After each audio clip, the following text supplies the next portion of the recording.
During the 2016 election season, a number of establishment Republicans and true conservatives declared themselves to be Never Trump, with a stated purpose of never supporting the candidacy of Donald Trump, for reasons. For the vast majority of Americans who may have had misgivings about candidate Trump, the hashtag NeverTrump movement ended on November 8, 2016, with his election, but a few have persisted with their hate and joined the left's resistance against the sitting president.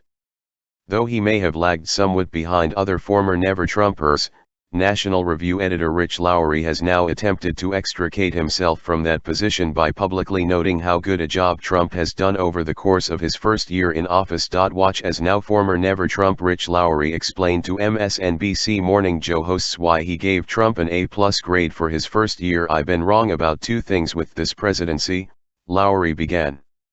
1. Though we'd see really unorthodox policy and an unorthodox approach to the agenda, whereas it's been an utterly conventional Republican agenda, with some exceptions. And on some things like energy, deregulation, judges, we really have seen like an A+ agenda, he added. A stuttering Joe Scarborough was quick to mention that, ideologically, conservatives have long wanted good tax policy, regulatory policy, and solid conservative judges. Over at Hot Air, another Never-Trumper who hasn't yet fully wavered from an anti-Trump position is Ala Pundit, who pointed out that despite the failure to repeal Obamacare, there was much to like from Trump's first year, policy-wise. AP wrote, "We've gotten tax cuts, some deregulation, a crop of mostly solid judges capped by Neil Gorsuch, the continued eradication of ISIS, and a Dow that seems to set a new record every week."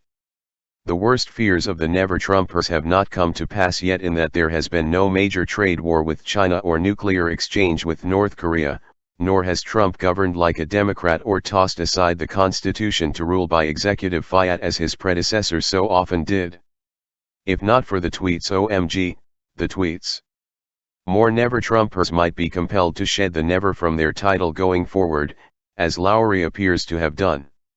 In truth, though Trump may not be a true conservative per se, he has nevertheless assembled an astonishingly conservative cabinet that is implementing an incredibly conservative agenda, one that has unmistakably brightened our nation's future. Through Trump's policies, the military is being rebuilt and strengthened, as is the economy via deregulation and lower taxes, as well as the judiciary branch with originalist constitutional judges. It remains to be seen if the rest of the reluctant Never-Trumpers will eventually admit that the president is none of the things they so fervently warned he was in 2016, and take note that he literally saved this country from slipping further into a progressive dystopia under a continuation of former President Barack Obama's destructive policies via failed candidate Hillary Clinton.